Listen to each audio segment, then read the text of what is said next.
Hey there, horror movie tea sippers. The following podcast will contain spoilers for the movie we are about to review.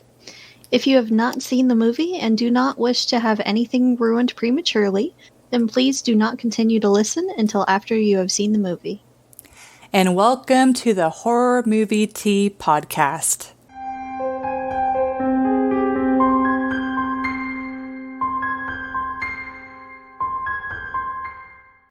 Today we are finally done with listener requests for now. So we picked a movie that we wanted to watch called Before Someone Gets Hurt.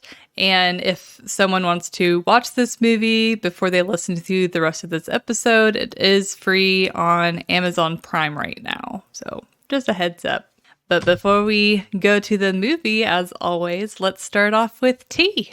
So we are drinking the last sample that we got from Plum Deluxe. Second to last. Oh, right. I forgot we got the extra one that we're going to have to share a cup on. So this one is Tea Break White Tea. We got one of like each of the different kinds of tea just so we could have a variety and sample each kind. But this one has white tea, orange peel, tangerine essence, honeydew melon essence, and it is all organic.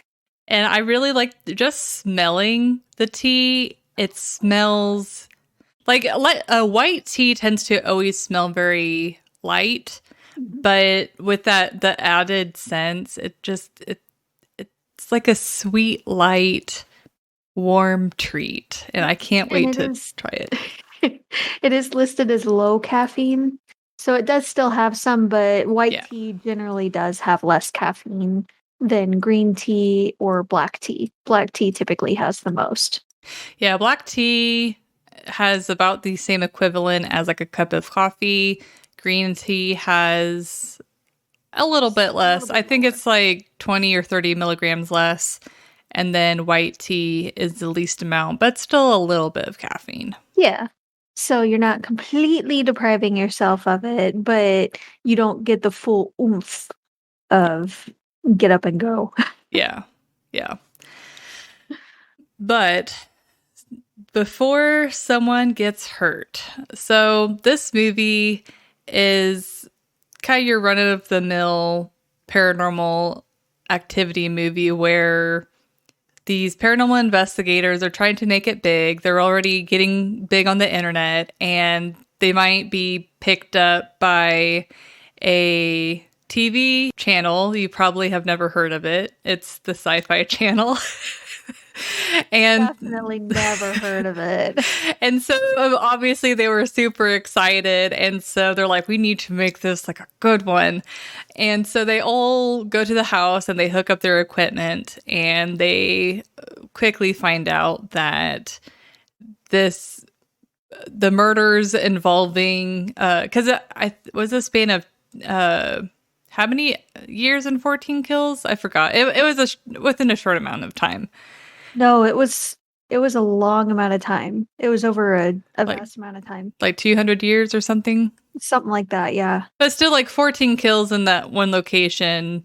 It's pretty significant. But anyways, and they find out that it's involved in this cult that is essentially trying to allow Lucifer to go back up to heaven so he can be a good angel again.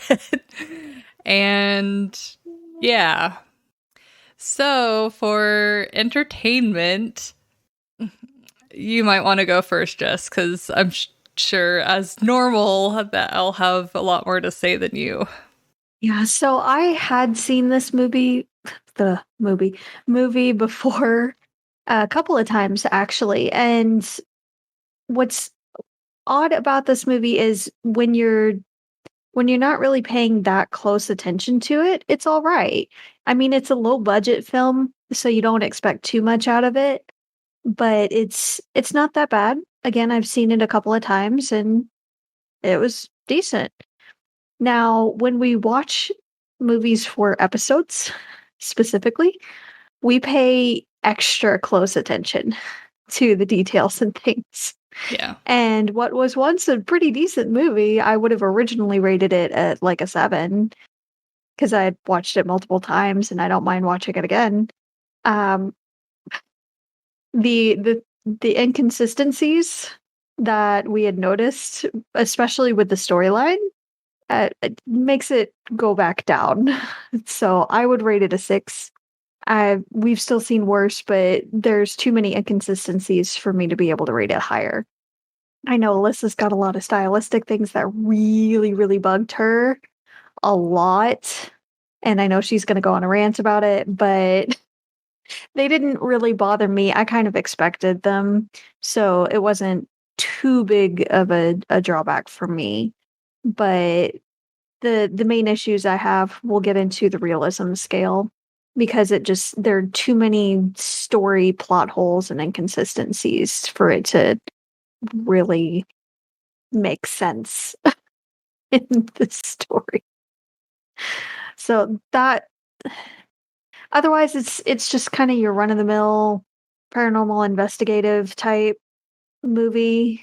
I do like that they don't rely completely on just the found footage. They do have some scenes that are shot as like a regular movie.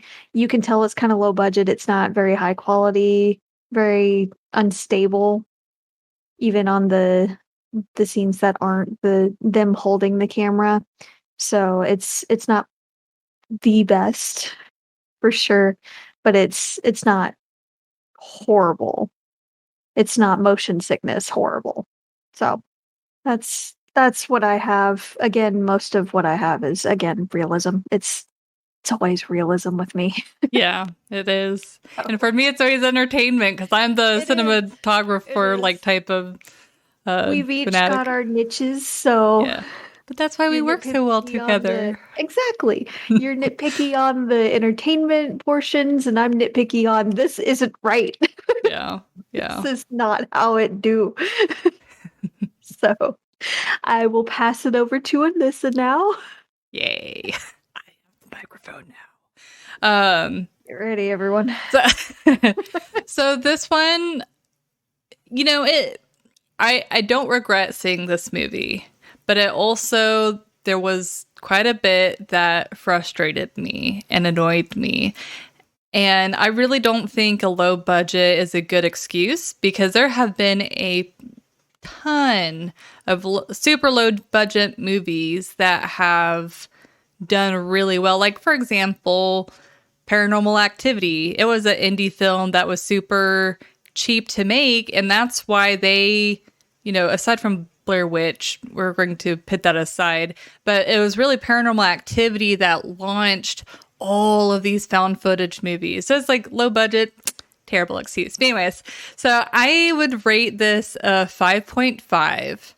And I will say the one positive thing I will say is typically for a lot of found footage movies, the tea is good, isn't it?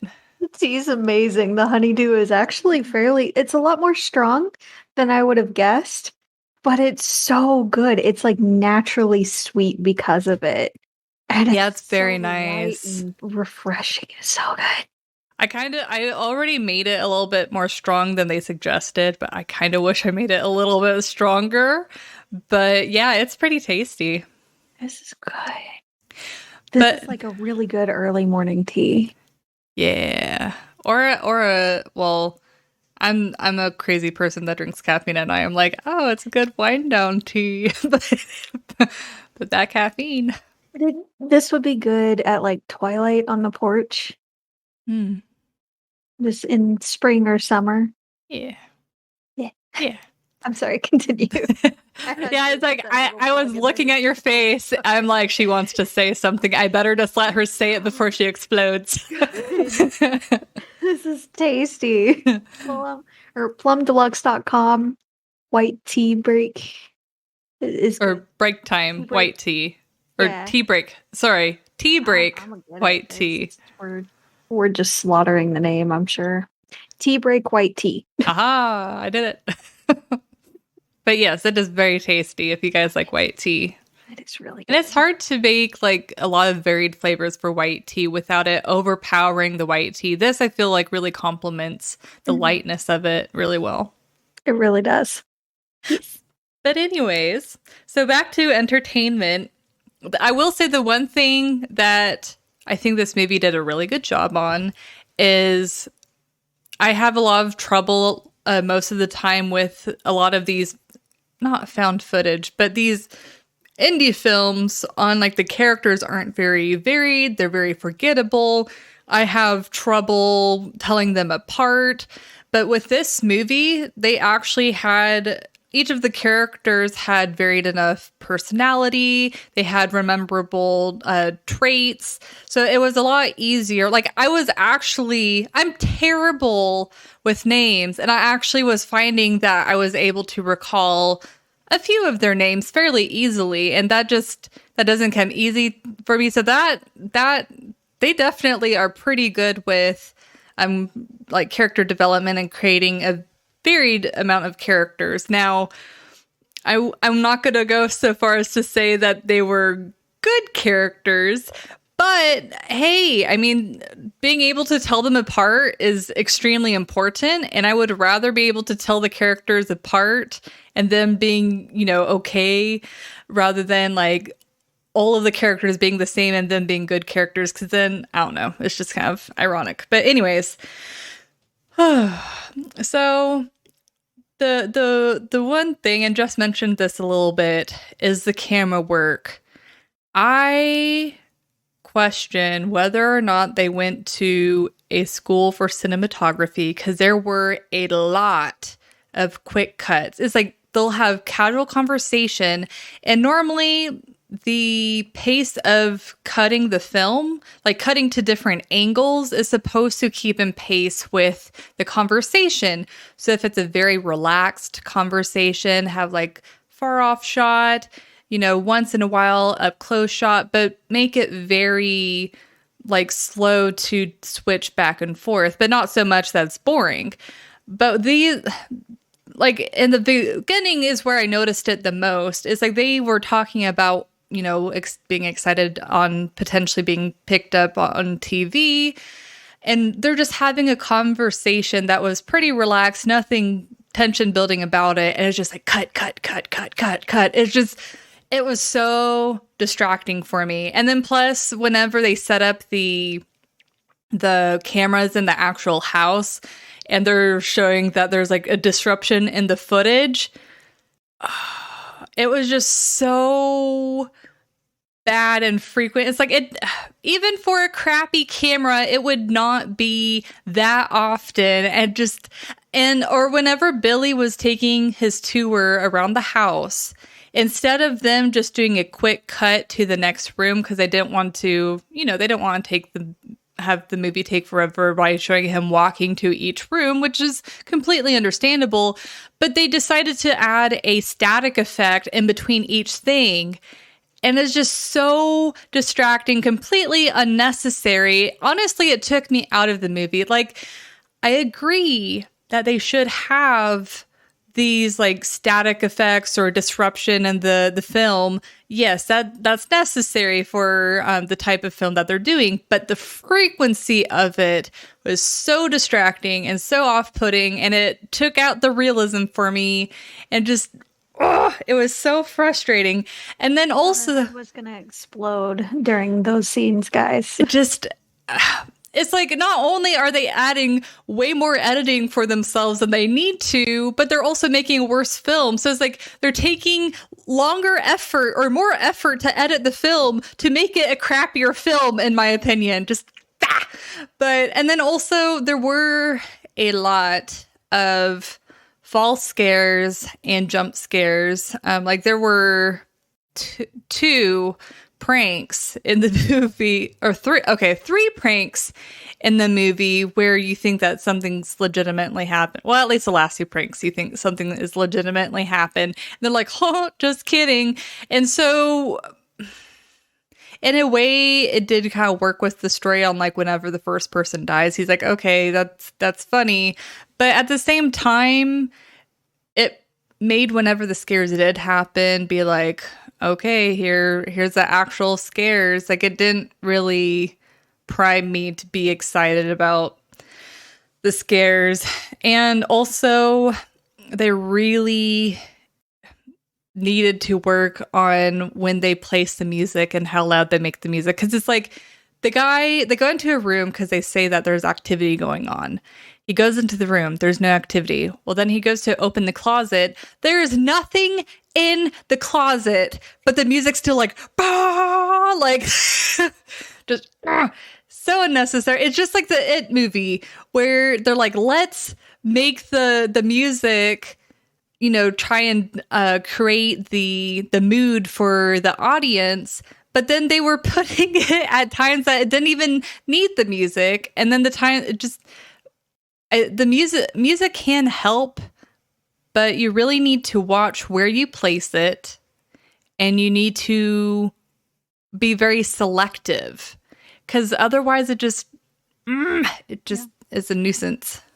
I am a big believer that the music, and especially the lack thereof, can really set the tone, especially in a horror movie, Yeah. for different scenes and creating the atmosphere and the scare factor. It can really help or it can really hinder the film. So I Yeah. do agree with that for sure. What they could have done instead on some of those things, like the closet scene, is just have some underlying soft music leading up to him opening the door. Yeah. And then just when silence. he opens it, just stop. Yeah. Yeah. Yeah. Just like slow, soft, building tension music. It doesn't have to go like what they were doing. And then the mezzo forte, like it doesn't yeah, have to be fortissimo at all. Like we don't need the giant sound because we wear headphones. We don't need it. But even in the theater, like your audience doesn't need that. That's not what we come there for. yeah, it's like have those moments, but make them very selective and only in very particular moments. Like if it's going to actually add to the scene rather than it's like for me, honestly, it feels like they watched a bunch of movies and they're like, we think this is what makes a scary movie. Because honestly, with the tone, I thought they were trying to make a serious film, but then there's scenes that are so funny. Like the ball scene in the beginning with Billy, like that scene was so hilarious. But then there's other funny scenes too where it's like, I think they're trying to make it scary, but it's just so... It's like I can't even form words to explain why it comes off as funny versus scary. But it's just... with the I think a lot of it's the acting. It's just bad acting. I mean, I honestly didn't have a huge complaint with the acting itself. I felt like the choppiness and then the random music, it almost makes it come off as a student film or an amateur film. So you almost expect it to come off as like a very cheesy film, but then at the same time, they're trying to make it serious. I just confused by the movie. And then not only, but I think the filmmakers were honestly confused by their own movie because like the brothers, they couldn't tell like who was older than the other. Well, that's more part of the realism. Well, but the storyline I feel like is more entertainment because it's like, you know, you need a structured story and they just couldn't tell. But anyways, we will complain even more in the realism. So would you like me to start first in the realism since okay. So for the realism, I would give it a 3 just because it's not like I don't know, it's just like bits and pieces came off as extremely unrealistic and that's really what did it for me. in the beginning of the movie, whenever they're investigating the first couple's house and they're explaining why the noise was being made, I actually kind of like that idea, and that they're honestly trying to debunk any paranormal activity. So it's like at first I'm like, okay, I'm kind of on board with this. But then, like, I forgot what her name is. What if it's Alice? I don't remember. But it is the second girl that died. She gets pushed back in her chair, and then she's hanging from the door frame. But she's immediately okay. Thank you. She's immediately dead. I'm sorry, paranormal or not, it's like they didn't show any like head trauma or anything that would indicate that she would just immediately die like that. It's just so off-putting to me. I was just like, what? Like, because honestly, whenever they went up to her, I thought she was going to be like slowly suffering and dying, which it's kind of morbid now that I'm talking about it, but it makes more sense than her instantly being dead. It's like all you see as far as injuries go is the stakes in her wrists or hands. But that's it. Like, I'm not seeing any head trauma that would mean like immediate knockout or anything like that. And then, of course, the girlfriend at the end slipping and then hitting her head on the stupid light outside. Just like, there's so many odd choices that they made, like either extremely coincidental or they just seemed too sudden and just, yeah. Oh, and then, okay, one more thing before it goes to you. Another one that was just like, that really took away the realism is after two people died, Tim and his girlfriend were like, let's have some sex. And it's just like, really, like, you're trapped in the house, two of your friends are dead, and you want to have sex. Just, anyways. But that's my high horse. Sorry. I'm sorry. You can go ahead. So I give it a 2 for realism. And I did like in the beginning how they were trying to debunk everything, but there wasn't really any of that in the next house. Like at all. Yeah. I mean the brother Billy, when he first sees the ball roll towards him, he does think that there's someone there, and he does set a really, really adolescent trap of chips all over the floor, which you could easily step around, as they showed in a few different scenes. Yes, and plus, like so much of the time, chips are already broken in the bag. So it's like, yeah. Anyways. So unless you take a picture and compare, you're not necessarily going to know if it was disturbed. Yeah. So that didn't really help. Also, they did mention, and you mentioned this before in entertainment, the movie can't seem to decide who is the eldest brother. They make it a point in the movie with the cult, especially, that they kill firstborn sons of priests or pastors or men of the cloth, whatever. Mm-hmm. And at the very beginning of the movie, they try to establish that Tim is the older brother. When Billy says, I thought older brothers were supposed to be supportive, I guess you didn't get that memo.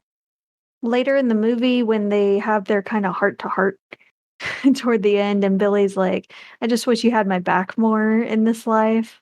Tim then says, I'm your little brother. I've never let anything happen to you, right?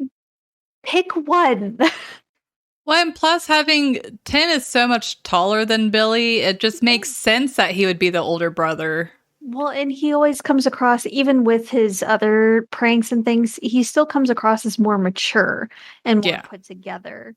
Whereas a lot of Billy's habits, like smoking and laziness and not getting to work on time and, you know, asking how early is early to set up everything and not really generally caring about anything. Breaking and entering. Makes him come across as younger. He doesn't really take anything seriously, including his job. He doesn't seem like the oldest at all. So for them to say that, it doesn't make sense there, especially when they tried to establish earlier in the movie that he was the youngest. They also mentioned again in the cult they kill the firstborn sons. So why did they leave Tim alive and let him leave and take Billy instead? Yeah, I I mean, think I they know he just, was saying take me, but it doesn't really make sense. yeah, I feel like they ended up just accidentally switching who was the older brother and ended up making it Yeah, Billy. I But yeah. guess maybe, but they also didn't establish that any of them were sired by someone of the cloth. Yeah. Like Allison was the first one to be killed and had the markings on her wrists, which implies she was the firstborn of someone in that religion, a priest or minister or pastor or someone Yeah. in religion. And they never mentioned that. They barely even talked to Allison. Yeah. Allison had like 5 lines in the movie, maybe. So they didn't really establish anything for her. And if the main characters are also supposed to be from that life, they never mention it either. So it doesn't add up really. It doesn't make sense. I get that the others were killed more out of opportunity. They didn't have the markings on their arms like Allison did, but it just seemed a little out of place. Yeah. So it just didn't really add up there. They also in the movie tried to imply that the child was conceived in the house and that it was kind of part of the ritual, I guess. That's what it seemed like they were trying to imply there. But there's no way that they would know that soon Yeah. that she was pregnant. They did make reference to the fact that they were planning on adopting. They didn't really mention that she had an issue until the end of the movie when they were telling her she's pregnant. She's like, "That's impossible. I can't have kids." They didn't really say anything before that, but it just there's no way they could have known. The kid had to have been conceived before they went into the house. Otherwise, it wouldn't make sense. And stuff like that, it's extremely rare, but it does happen on occasion. So it depends on the underlying reason why she couldn't have a kid as to whether or not it's actually possible. But what they were trying to imply, that's not how that works. Yeah. And there's definitely no way they would have known that soon, even with a blood test. So, no. Yeah. But the main issues that I have are definitely part of the plot holes in the storyline. They just didn't flesh everything out like they should have. And them trying to get out of the house as well when they were trying to break the windows and things like that, it those windows would have broken. But Alyssa also did mention you can unlock them. They didn't even try to unlock the window. They did. And they're like, we can't unlock them. There's actually a specific point. Okay. Yeah. But, and then later they're like, oh, it's because it was paranormal activity. That's why we couldn't break the windows. I'm like, okay. Yeah, you know, a movie that did that better was The Haunting, where they couldn't really open anything, so they tried to break the windows, and there were cracks, but the cracks disappeared. That would have been a better way to do it. That's cool. That would have been a much better way to do Yeah. it. So there are things that you can do to have it make more sense than them just throwing a chair at the window and it doing absolutely nothing. Yeah. Or show like a force field if they didn't want to use a Yeah. budget for the cracked glass. Yeah. Yeah. So there are other things that they could have done to make it better, and just I feel like the deaths were really excessive. Like, especially if it's supposed to be the cult, they've established it's this cult. And yes, it's supernatural, but it's still supposed to be firstborns of people that are highly religious and leaders in that religion. So why were they all concerned? I know. It's like they were all freaking out, like, we're going to die. But that's even after the computer genius, which is super convenient, by the way, Yes. confirmed like the number, which was also really convenient, of deaths, and then like who they're killing. Just Yeah. So my last point is with the text and everything that they were getting and the permit issue. So they received a text initially about the house, and um, that's how they got the information and started researching it and trying to get the permit and everything to go out there, which was fine. That was fine. But if you don't have the permit ready, as lazy as he was, I'm surprised he even went to the house to set up, because I feel like that was more effort than he's normally willing to put in. that's fair. Also, if anybody had found out that he was in the house without any kind of paperwork or permit or anything, he could have easily been arrested. That is definitely trespassing. Yeah. It wasn't technically breaking and entering, as there was no forced entry. The door was unlocked, but it's at least trespassing. Yeah. So, and yeah, they picked up the permit after the fact, but they don't. I'm surprised they even were able to get the permit, because, to my understanding, to be able to obtain a permit like that for a residence, you're supposed to be able to get the permission of the person that owns the house. Like, they have to sign off on it. So, if they can't even get in contact with whoever owns the house, and they keep trying to say, "Oh, whoever owns it is actually dead," and they've been dead since, like, 1930s, Yeah. like, it doesn't quite make sense. Yeah. And then they say later that there were tenants in the place, so who actually owns it? Yeah. Have they been renting it out? It kinda sounds like they had the last time they mentioned it, with tenants leaving and not packing up their stuff and everything, but then whoever's renting it out should sign off on it, and they should Yeah. have a name for that. It should be recorded somewhere. So, it just there's way too many holes in their story, and they keep changing it, so nothing adds up, so nothing is realistic. Yeah. It's like, and I don't understand horror movies like this that make those types of mistakes, because it's all extremely easy to just do a quick Google search. Like it took us like 5 minutes to confirm that information. Because it's Yeah. not that. I feel like while they were filming it, they went through rewrites on certain scenes Mm, to make it sound more interesting, and they just never bothered to have it line up and be congruent, and yeah, and if you look on the credits, it's very few people that directed and produced and wrote. I mean, it's like 5 people. Um, So it's a very small team, but at the same time, I don't know. It's like I've never compared this, but I would imagine if it's a small group of people writing compared to like a large group, I would think it'd be easier to confer and make sure that the writing is all like congruent and makes sense. yeah. But I could It's be almost like wrong. I don't know if, again, they went through rewrites and just didn't bother to pay attention to make sure that everything lined up or made sense, or if different people wrote the scenes and they only like half scanned through the other scenes, Hmm.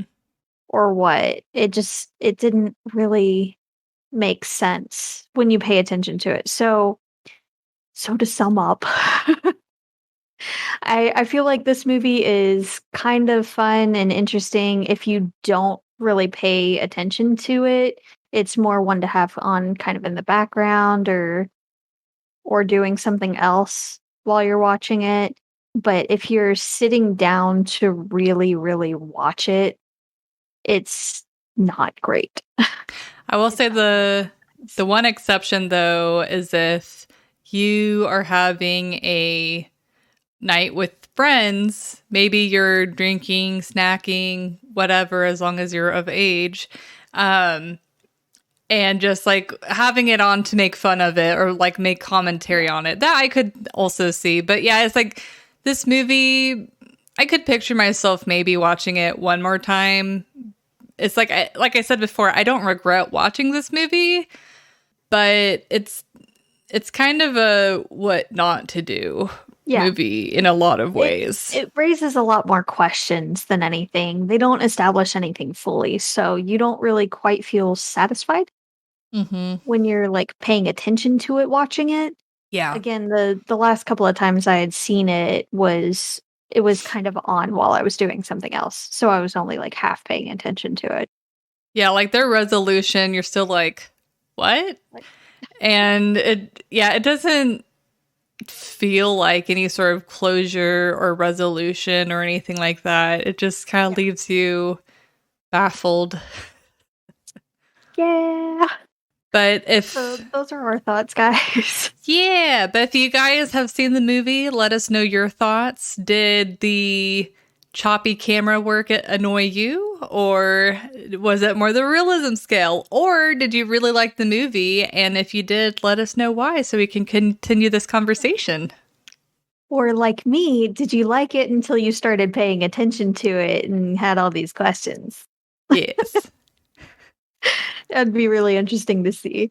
So let us know what you guys thought. If you have any other requests or anything, please let us know. We always love to hear those and love to watch them and review them after someone's requested it.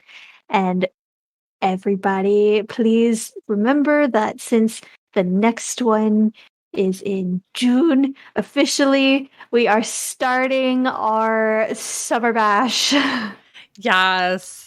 It's a cruel, cruel summer here at Horror Movie Tea. Yes, I guess we haven't maybe officially decided, but it's like last June was Shark Month, but we might just do water movies in general. Heck, we might just extend it.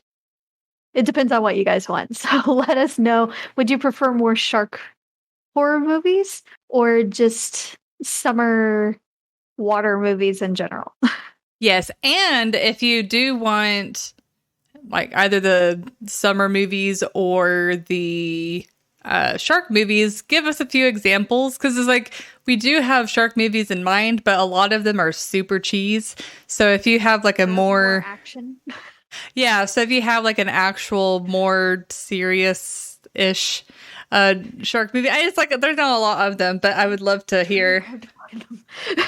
I think Piranha would be a good movie to cover too, because that would be funny. Yeah. So let us know, you guys, what you think, what you want us to do, what you want to see more of from us. And until the next time, stay safe and stay spooky. Bye.